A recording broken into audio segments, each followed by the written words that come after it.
कि इस बार मध्य प्रदेश से भारतीय जनता पार्टी को रोकने का काम करेंगे। यहाँ से हम कम से कम 4 से 5 सीटें जीतने का काम करेंगे, जिससे आदरणीय बहन जी हमारी प्रधानमंत्री बने, उनके हाथ मजबूत हो। ओबीसी की अनदेखी की जा रही है। सबसे बड़ा हमारा ये मुद्दा रहेगा कि ओबीसी का आरक्षण लागू हो। नमस्कार, आप देख रहे हैं लोक न्याय न्यूज़। इस वक्त हम हैं मुरैना जिले में। यहाँ पर आज मान्यवर साहब कांसीराम साहब की जयंती के उपलक्ष्य में एक प्रोग्राम रखा गया है। इसके मुख्य अतिथि मध्य प्रदेश के प्रभारी सुनील बघेल जी थे। हम उनसे जाने हैं कि बीएसपी की किस तरीक़ा से जो रणनीति अब की लोकसभा चुनाव को लेकर, वहीं भाजपा 400 पार की बात कर रही है, तो भाजपा को किस तरीक़ा से बीएसपी किस तरीक़ा से टक्कर देगी, क्या रूपरेखा बनाई है बीएसपी ने, बता दें। सबसे पहले आपको मानवर साहब के जन्मदिन पर बहुत बहुत हार्दिक बधाई।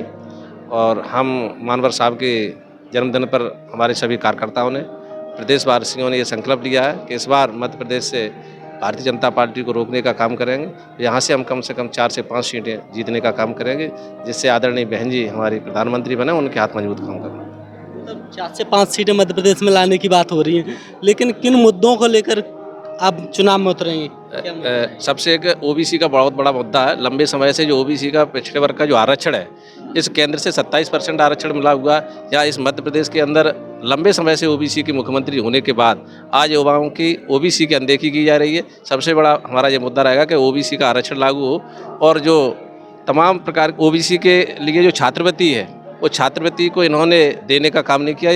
84 लाख करोड़ रुपए की जो छात्रवृत्ति है, यहाँ की जो मध्य प्रदेश सरकार ने जो लाडली बहना योजनाओं के उसमें बांटने का काम किया। तो सबसे पहला जो शिक्षा का जो अटैक, जिससे हमारे युवा साथी पढ़ने का जो काम कर रहे थे, तो उनको रोकने का काम किया। तो ये सारे जो मुद्दे हैं, युवाओं के भविष्य को लेकर ये मुद्दे हैं, तो उन मुद्दों को लेकर हम चुनाव के बीच में जाएंगे।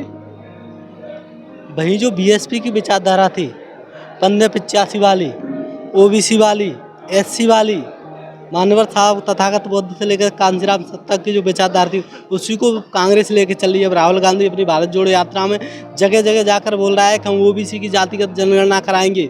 ओबीसी के सभी सेक्टरों में, चाहे सरकारी प्राइवेट सभी में, उनका हक अधिकार जो 52% से अधिक है वो दिलाएंगे। तो आप कैसे उसमें तैयारी करें? आपका जो वोट है कहीं ना कहीं कांग्रेस में खसकता हुआ नजर आ रहा है। ये उनका ढोंग है। अगर वो इतने ही सच्चे ओबीसी के हितैषी होते और संविधान को मानने वाले लोग होते, तो आज इस हालत में कांग्रेस जो अर्श से फर्श पे गई है, तो उसकी ये कंडीशन नहीं होती कि जो सिर्फ लोगों को वोट लेने के लिए लुभावने काम करते। जब इनकी सरकारें केंद्र में और राज्य में रही, तब इन्होंने ये काम अपने उस में क्यों नहीं किया?